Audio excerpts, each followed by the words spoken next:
Thank you, Miss Carly. Welcome, everybody, on this beautiful sunny morning, the last day, Sunday of sleeping in, because I believe we spring forward next Saturday night. So next week, we'll see how many people are here. And remember to set the clocks, or the ones who show in as the service is ending. So, good morning and welcome up to you all, members, friends, guests, people sitting here in person, people online, people who will watch us virtually later. This is the Sunday morning service at the Unitarian Universalist Fellowship of Pottstown. We here at the UUFP, we have been a voice for liberal religion in Pottstown for 55 years. We believe that every person matters. Diversity is a gift that must be celebrated. And we all come from different backgrounds and from possibly different places. And we're here for different reasons. But we are all here because this morning, at least, we have made this choice to join our fellowship family. These services vary from week to week, and you hear from a variety of voices. Some you will agree with more than others, but we all hope to touch your spirit, your heart, and your mind in some way. So whoever you are, wherever you come from, whomever you love, we are glad that you are with us today. If you're a guest and it's your first time here and you haven't signed in and been greeted by John, we've got a thing you can sign in and you can get the Sojourner. And that's our newsletter that tells you the goings on in this place. And afterwards, we have social hour with coffee and munchies back there. And before I forget, I'm Mary Ryan. I actually remembered to wear my name tag after Kim reminded me. And I noticed that somebody has added stuff on the bottom, which I think is really funny. All my jobs. So, I try this periodically. If you could remember to put your name tags on, because when we do have folks in that are new, and sometimes, we don't always remember everybody's name. Your name, it's a short, easy name. And so bring your name, if you could put your name tags on, and if you want to put a list of your jobs on there, that would be nice too. So I'm Mary Ryan, I'm your lay leader. Carly Shell over there, hiding behind the music, is our pianist. Rick Dusky is handling our tech duties. Now is the time for announcements. So if you have an announcement, please come forward. That's okay.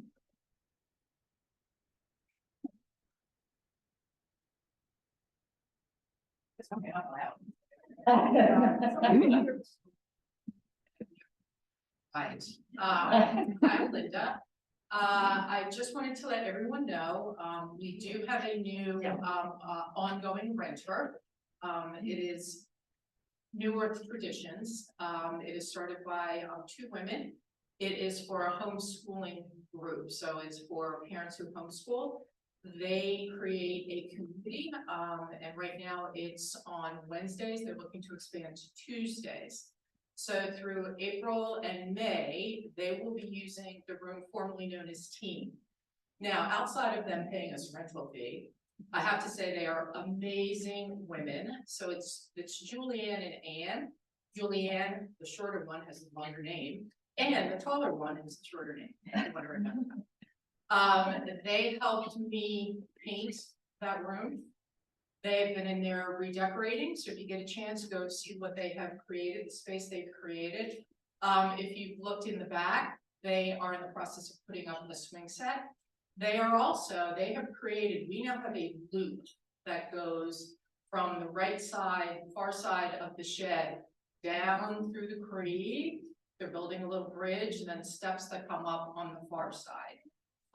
You're shaking your head, no, that's not what they're doing? I didn't see it. Oh, yes. They've cleared all of that out. So they are absolutely great renters and partners. they are out there with their husbands. I invited them in for social hour and to get a chance to meet them, say hi. And if you know anybody who homeschools and they're looking for a community for both the parents and the children, think about New World Traditions. So I just wanted to let you know all of that going on. Thank you.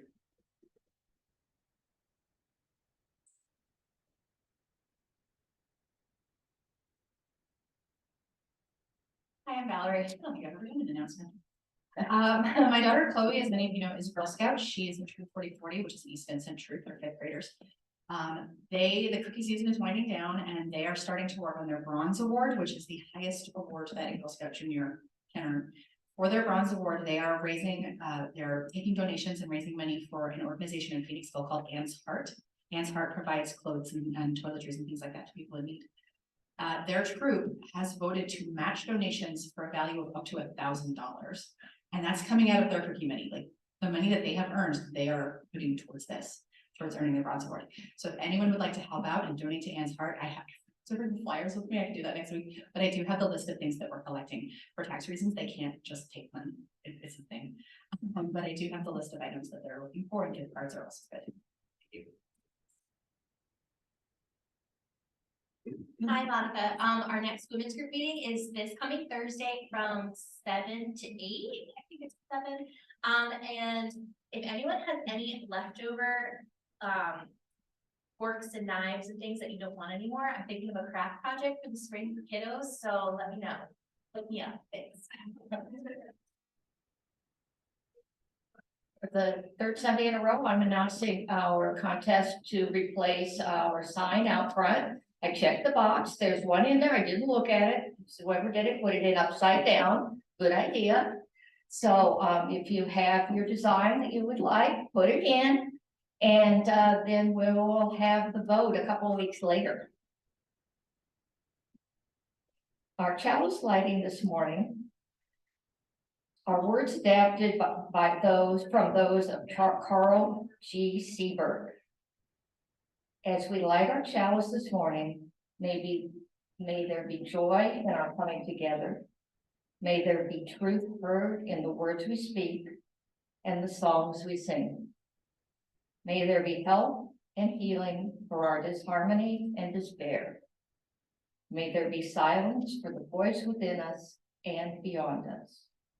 May there be joy in our coming together. Now, I'm going to introduce our guest minister this morning. Rev Kim Wilson is back. So. And Kim is a lifelong Unitarian Universalist who earned her Master of Divinity degree from Moravian Theological Seminary, and she was ordained in 2001. Reverend Kim currently serves the UUs of Central Delaware in Dover. When she's not engaged in ministry, Kim enjoys gardening, nature, yoga, and spending time with her family. Good morning. Thank you, Mary. It's good to be back. Good morning, everybody. Good morning. Come in, all who long to know how to love this world, how to keep eyes open, hands unclenched, arms wide, breathing deeply, in and out. This is the time to practice because there is still so much good and beauty and joy. But it can be hard to keep telling this tale with all the news and the trembling earth. Come in, all who teeter on this edge of cynicism, brokenhearted and trying still to remember laughter and kindness and the chance to be alive in these days when there is so much at stake. In this place, we remind each other why persist, giving each other courage to take this path that is not always easy, to keep practicing this love that cannot, will not let us go, and still calls us on. Up, let us worship together. And I invite you all to join in singing our opening hymn, number 347, Gather the Spirit. You may rise as you're able.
We invite all the kids to come forward. I got something special for you today. I need actors. Right. Need someone to be. Someone. We did that. Oliver the alligator.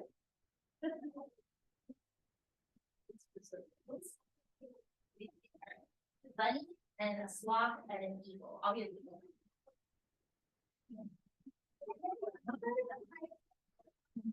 I was looking for a book and this actually came in my kid's Happy Meal and it's perfect. And I found it Friday. So I was like, I'm gonna do this. I think it's all about choice. So I thought it was really cool. All right, so this is called Pete the Cat and His Magic Sunglasses. Pete the cat did not feel happy.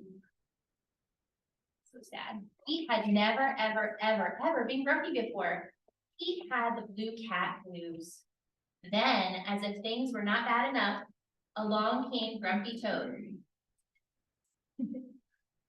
Grumpy Toad was never happy. He always wore a frown. But Grumpy Toad was not grumpy today. He said, "These cool blue magic sunglasses make the blues go away." Hold on. They help you see things in a whole new way. Pete put on the cool blue magic sunglasses and he looked all around. Right on. The birds are singing, the sky is bright, the sun is shining. I'm feeling all right. Pete thanked Grumpy Toad for the cool blue magic sunglasses. He went on his way and as soon he saw Sloth. Sloth did not look happy. Pete said, "What's wrong, Sloth? I'm so mad. Nothing is going my way. I only found one acorn today." Pete said, "Try these cool blue magic sunglasses. They help you see things in a whole new way." Sloth put on the cool blue magic sunglasses and looked all around. Awesome! The birds are singing, the sky is bright, the sun is shining, I'm feeling all right. Pete said goodbye to Squirrel and continued on his way. Soon he saw his friend Bunny. It's actually Turtle, but I know. Bunny did not look happy. What's wrong, Bunny? He asked. I'm so frustrated. Nothing is going my way, and I'm all upside down today. Pete said, try on these cool blue magic sunglasses. They will help you see things in a whole new way. Bunny put on the cool blue magic sunglasses and looked all around. Far out. The birds are singing, the sky is bright, the sun is shining, and I'm feeling all right. Pete kept rolling along as he saw Alligator. Alligator did not look happy. What's wrong, Alligator? Pete asked. I'm so sad. Nothing is going my way. No one wants to play with me today. Pete said, try on these cool blue magic sunglasses. They will help you see things in a whole new way. Alligator put on the cool blue magic sunglasses and looked all around. Rockin'! The birds are singing, the sky is bright, the sun is shining, and I'm feeling all right. Pete was rolling along. I can keep back the sunglasses. There you go. Yep. Pete was rolling along and feeling all right when suddenly he fell back. He fell. The cool blue magic sunglasses went crack. Oh no! He didn't know what to do without those sunglasses. Just then, Pete looked up in the tree and he saw Wise Old Eagle. Pete, you don't need magic sunglasses to see things in a new way. Just remember to look for the good in every day. Pete looked around without his sunglasses.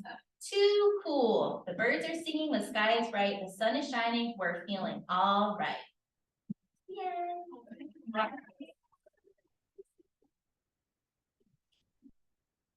Sing with children to their classes.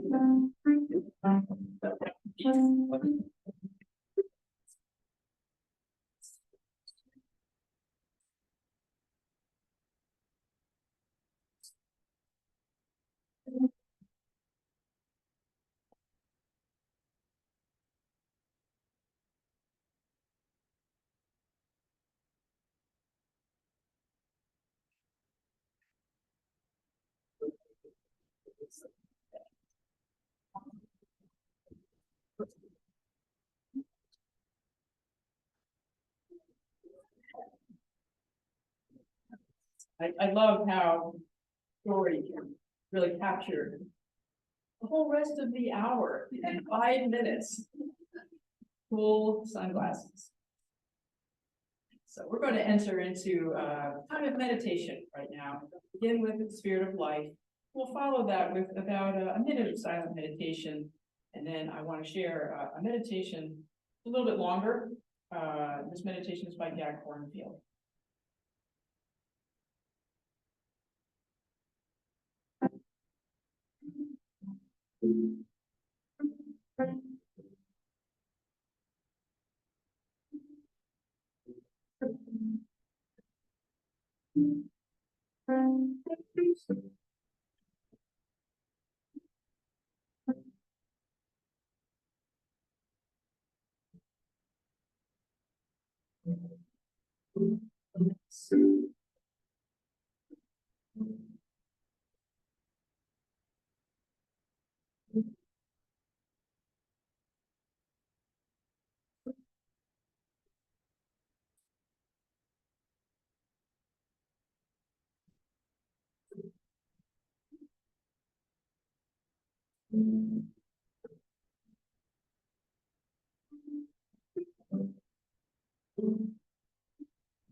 I invite you now to sit quietly, be at ease.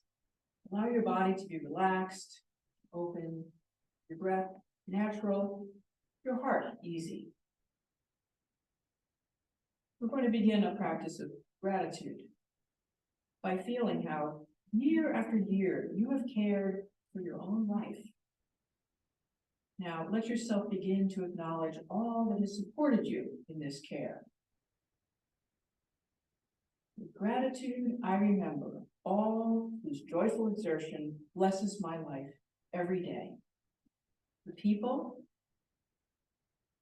animals, plants, insects, creatures of the sky and sea, air, water, fire, and the earth. With gratitude, I remember the care and labor of 1,000 generations of elders and ancestors who came before me. I offer my gratitude for the safety and well-being I've been given. I offer my gratitude for the blessing of this earth I have been given. I offer my gratitude for the measure of health I have been given. I offer my gratitude for the family and friends I've been given. I offer my gratitude for the community I have been given. I offer my gratitude for the teachings and lessons I have been given. I offer my gratitude for the life I have been given.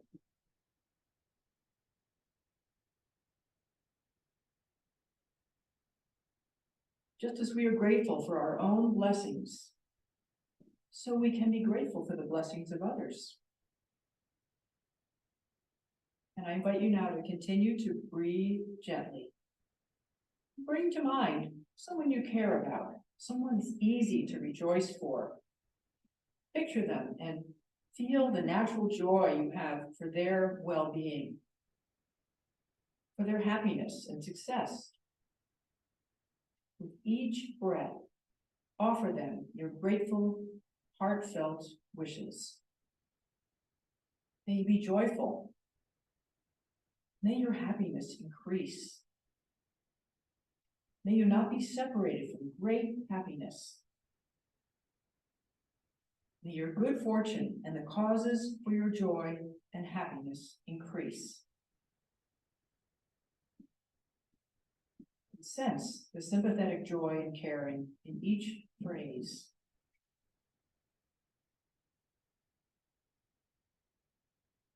This is a meditation you can do anytime. When you feel some degree of natural gratitude for the happiness of this loved one you chose today, you can extend this practice to another person you care about, and you can recite the same simple kinds of phrases that express your heart's intention. And then maybe the next time you do it, gradually, you can open the meditation to include neutral people, maybe people you just don't even know. And then on to more challenges like difficult people and even enemies, to extend sympathetic joy to all beings everywhere, young and old, near and far. And this is a practice of dwelling in joy until the deliberate effort of practice drops away and the intentions of joy blend into the natural joy of your own wise. May it be so.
Thank you, Carla, that's beautiful. Now, I'm spoiling them. It's time for the offertory. One of the reasons that we have managed to be around for 55 years is through the generosity of our members and friends and others who step through this door, now renters. So I'm going to pass the basket. Please be as generous as you can, and every single penny is most happily accepted, and then we can pay the electric bill. And so thank you so much. Yeah. Little religion alive with us. Exactly. This area, like We're in North Coventry. North Coventry. That's our township in Chester County. Over the rest of the Potts County in Montgomery County. Yes.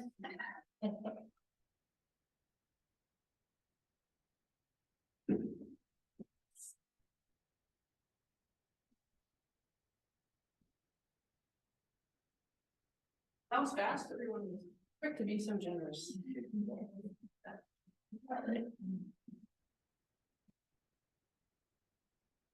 So this reading is called Intentions and Trust. Today, I want to greet joy without a trace of suspicion. I want to open my eyes to the light without a blink of dread. I want to look at my past without a whisper of shame. I want to look at my future without a hint of fear.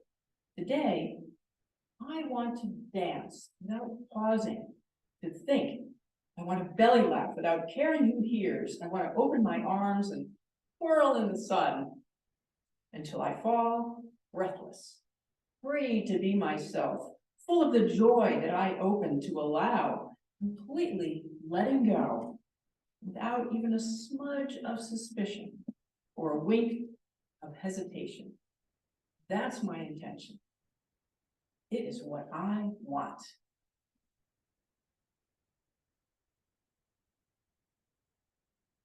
Let's join in singing hymn number 21 for the beauty of the earth. It's a good day to be singing it.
I heard a really adorable story from a colleague of mine, UU minister, Reverend Rev Kim Wilson. And I know today is such a sign of the coming spring, but I want to take you back a few months for a minute here. Because in this story, she recalls a time when her twin daughters were 5, and she says they fell utterly and sweetly in love with the family's Christmas tree. They named the tree Green, and she said that her devotion to green grew every day. They took turns feeding Green cups of water in the morning and in the evening. They sang songs to Green and said goodnight to it. And every morning before they went off to kindergarten, they reassured the tree that they would be back soon. One day they discovered that Green liked to kiss, so they held their cheeks up to Green's branches for her kisses. Their mother loved how much her daughters loved that Christmas tree. But the entire time, she was also really worried.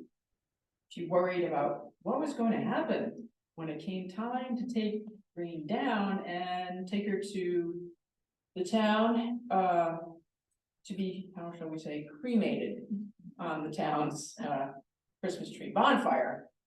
She was afraid that her girls would be just inconsolable because her new best friend was being incinerated. Well, the reality is 3 weeks, I guess, is a long time in the lives of a 5-year-old. And that Christmas tree relationship actually had ended before it was time to take the Christmas tree down. So by the time New Year's came around, they were already on to other things. Their mother was sadder about the demise of Green than they were. This mother and minister realized that once again, she'd wasted precious energy worrying about the wrong things. We all do this. We feel the anxiety, sadness, pain, or grief before anything is actually happening. Maybe convincing ourselves that if the feared event actually does happen, we will have prepared ourselves for it. Well, I don't know about you, in my personal experience, that has never worked. If the thing does happen, it's not usually the way we imagined it, or on top of that, we get to feel those painful feelings a second time. If the thing doesn't happen, we really will have wasted some perfectly good moments rehearsing suffering that never actually happens.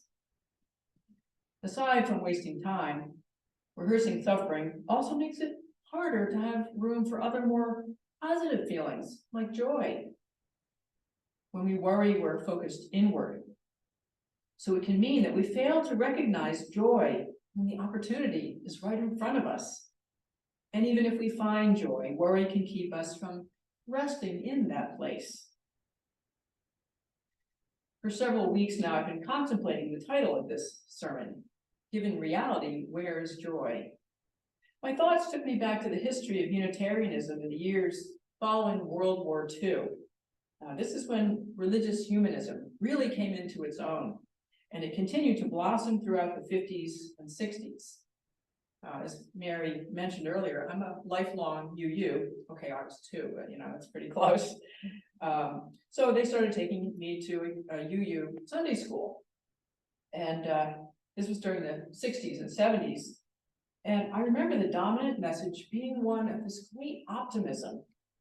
Optimism about human potential and all we could accomplish. We were on a path that went onward and upward. There were even sermons with that phrase in the titles. Science and technology would solve most of our problems. And these ideas weren't just being taught in Sunday schools, in UU Sunday schools and congregations. They were really in the air. Granted, the air smelled more beautiful for anyone who was white, straight, and not disabled. People of color, the LGBTQ plus community, and people who had disabilities were and still are working toward a day when they could enjoy the same rights and privileges that others had. Many progressive people were hopeful, though, that the day would come when we could all be equal, live in peace. This was a time when many of us believed that if we just worked together, we could solve all of humanity's problems. Remember how strong the peace movement was then? And the environmental movement? We believed that nothing was beyond our abilities. Someday we'd solve world hunger, war, racism, the poisoning of our environment. We could fix it all. The Unitarian Universalist message of onward and upward was based on the optimism of the time. But optimism has its limits, as it turns out, because as Archbishop Desmond Tutu has said, it is ultimately superficial and can easily turn to pessimism when circumstances change. And I've seen that happening. Today, as the human population continues to expand, now nearing 8 billion, more than twice the population of 1970, we're contending with the evil of corporate greed, climate change, species extinction, the death of our coral reefs, and the cutting down of our rainforests. And now we have a worldwide pandemic. More people than ever are suffering, and the list just goes on. Most of us are very worried about how we're going to solve these problems. They're huge, and many feel sick to think that maybe we can't solve them. Many people alive today feel burdened by a kind of worry that is unlike the transient day-to-day worries. It's more of an existential worry, literally the question of our continued existence and the continued existence of life. Optimism for a better future is hard to muster in the face of such overwhelming issues. Does this mean we should just give up? Does it mean our lives have no purpose, no point? Should we despair? No.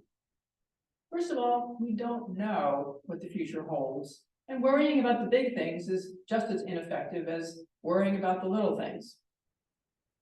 But if we're not oriented toward optimism anymore, does it mean that we're left with pessimism instead?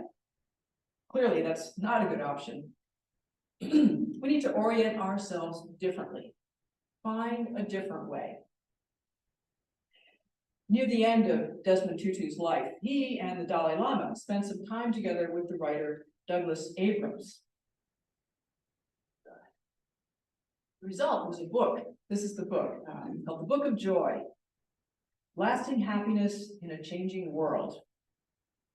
I actually got it on Audible first. And, one thing about being a student or a minister, maybe there are some other professions, is that you become addicted to underlining passages that you might want to look at again later. So I had to get the hard copy so I could go back and refer to those passages and make my underlinings. There's so much wisdom in there. And that's because the Dalai Lama and Archbishop Desmond Tutu have so much wisdom to offer us. Their courage and resilience and their unwavering hope in humanity have inspired millions of people. Many in their place might have crumbled in the face of the massive human suffering and trauma that they have both witnessed over the years. Our reorientation to the world as it is means we need to cultivate this kind of unwavering hope. It's a quality which goes much deeper and is not ephemeral like optimism. It's something that, as Desmond Tutu described it, is in the pit of your stomach. Hope, unlike optimism, is based on the firm ground of conviction. It's deep within ourselves. It's part of the spirit of life, that part of ourselves that never gives up. Hope is saying that no matter what, we have the faith that there can never be a situation that is utterly, totally, and completely hopeless. It's a hope that says no matter what, there's always the possibility of love, of awe, of joy. We're right to be concerned about the future. And yet, there will always be good in the world, and there will always be good in us. Despite dire predictions, I believe that we still have a moral obligation to do what we can to leave a positive mark on the world, to work for social justice and environmental concerns, to be as loving, kind as we possibly can be. These are what nourish our hope. These are values which will always be part of what makes us Unitarian Universalists. Devoting ourselves to positive causes and projects, living out a commitment to treat others with compassion, these leave us less time for worrying and feelings of gloom and doom. Some of us really struggle with worry though, and believe me, I get that. I have seasonal affective disorder. It was particularly bad this winter. Anybody else get that winter blues thing? Yeah, need those cool blue sunglasses and you can't find them. So, you know, it's possible that we're clinically depressed, and if that's the case, we need to get some help so that we can address that. But, you know, for most of us, worry is a habit, and it's a habit that we can overcome or at least reduce through mindful practice. Freeing ourselves from constant worry makes space. Space for the small moments, those moments we miss when we're worrying about things that might or might not happen and that we can't control. And really, almost everything we can't control, except our own attitudes and perspectives. And these we can intentionally choose and develop by cultivating a sense of hope and intentionally practicing things like compassion and gratitude. We orient ourselves away from those ruminating thoughts and open ourselves to what life truly has to offer. We open ourselves to joy, that deep well of great happiness that is available to us all. Joy finds us right in the middle of everything, and so we must try to welcome it with wide open hearts, whenever, wherever it comes. Our job is to believe in joy and then to celebrate it, because it's joy that saves us from suffering and despair. Given reality, there is still joy.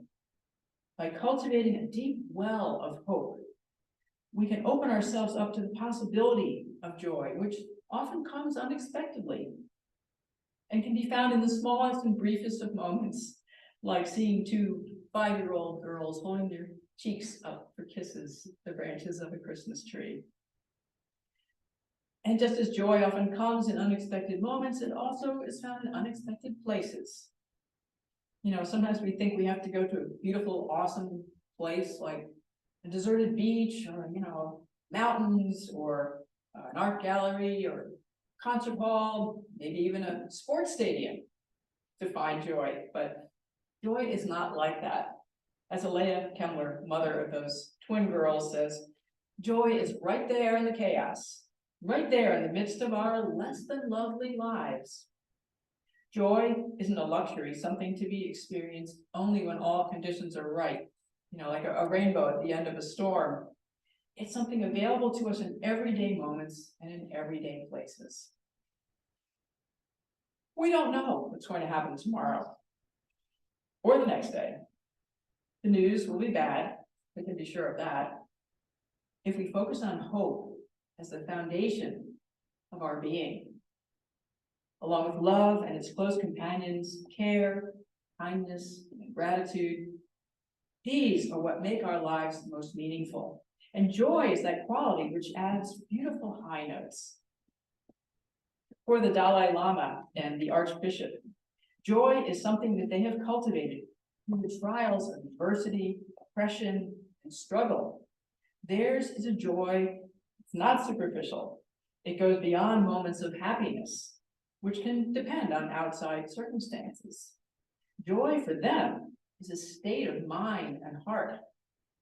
They say it is joy that animates our lives and leads to a life that is meaningful and satisfying. For these spiritual leaders, joy is an enduring trait, a lasting way of being. After the service, I invite you to take a look at this book. There are a few really wonderful pictures. You know, you see them smiling here. They just exude this joy in every picture that you see of them, despite everything they've been through in their lives. So, this kind of joy is not a temporary high, as what we might sometimes think of those moments of joy that we've been talking about. It's a sort of buoyancy, always there, lifting them up, it seems. And it bubbles up from that deep hope I was talking about earlier.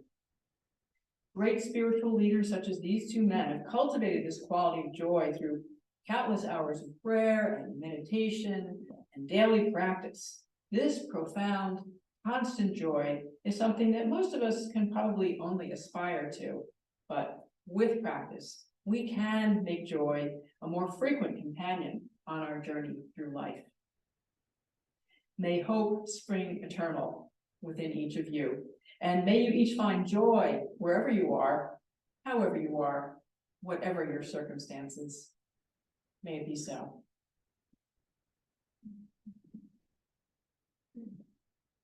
I invite you to join in singing now number 6, just as long as I have breath.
And if you look in your order of service, you'll find the UUism closing words. Go out into the world in peace. Have courage. Hold on to what is good. Return no person evil for evil. Strengthen the pain. Support the help suffering on all these. We're going to move now into our time of sharing joys and concerns, an opportunity to share briefly matters of importance, the celebrations and sorrows that we hold in our hearts this morning.